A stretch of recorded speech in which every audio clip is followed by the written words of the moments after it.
नमस्कार, मी धनंजय गुंदेकर। गेल्या 2-4 दिवसापासून आपल्या जिल्ह्याच्या ठिकाणी असलेले बसस्थानक असो, या ठिकाणी मोठ्या प्रमाणामध्ये कार्ड म्हणजे सवलतीचं कार्ड, ज्याला की NCMC असं नाव आहे, नॅशनल कॉमन मोबिलिटी कार्ड, हे कार्ड काढण्यासाठी गर्दी केली जात आहे। उन्हातानामध्ये ज्येष्ठ, वयोवृद्ध, महिला आणि विद्यार्थी त्या ठिकाणी उभा राहून हे कार्ड काढण्यासाठी प्रयत्न करत आहेत। मात्र तिथं मर्यादित असं कार्ड काढण्याची सुविधा असल्यामुळं अनेक जणांना ते कार्ड काढताना अडचण येत आहेत। मुळात आपल्याकडे माहितीचा अभाव असल्यामुळे आणि ते कार्ड लगेच लागणार आहे आणि त्या कार्डशिवाय प्रवास करता येणार नाही अशा पद्धतीची अफवा झाल्यामुळं गावोगावचे ग्रामीण भागातील जे ज्येष्ठ नागरिक आहेत ते एस टी महामंडळाच्या डेपोकडे येत आहेत। मात्र एक सगळ्यात महत्त्वाची माहिती अशी आहे की 80% कार्ड काढल्यानंतरच ते सक्ती होणार आहे।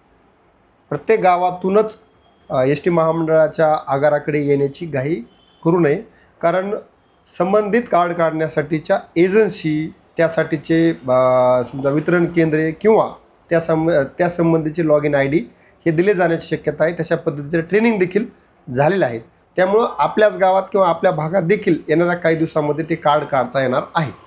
तर सगळ्यात महत्त्वाचं म्हणजे त्या कार्डशिवाय प्रवास शक्य आहे का? तर नक्कीच 1 एप्रिलपर्यंत तो प्रवास शक्य आहे। 80% कार्ड काढल्यानंतर त्यानंतर त्याचं अनिवार्य म्हणजे ते कार्ड कंपल्सरी लागणार आहे। त्यामुळं ते कार्ड लगेच काढायचे आणि लगेचच आणायला जावं लागते आणि ते घ्यावाच लागतं, यासाठीची घाई करून घेऊ नका।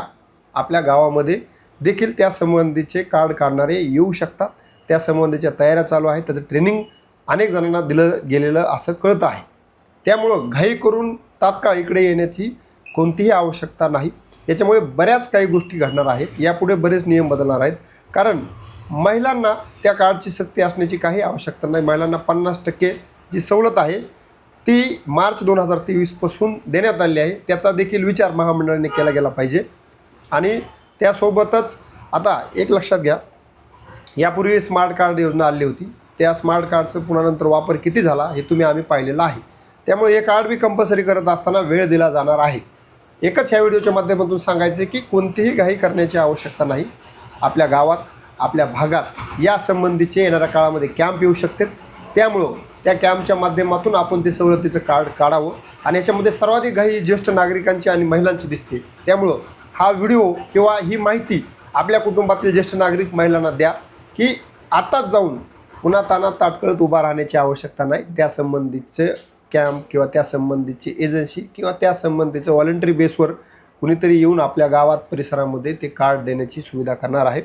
आपल्या डेपोमध्येही त्या संबंधीचे इतर म्हणजे जास्त युनिट्स ते सुरू करण्याची शक्यता आहे। धन्यवाद।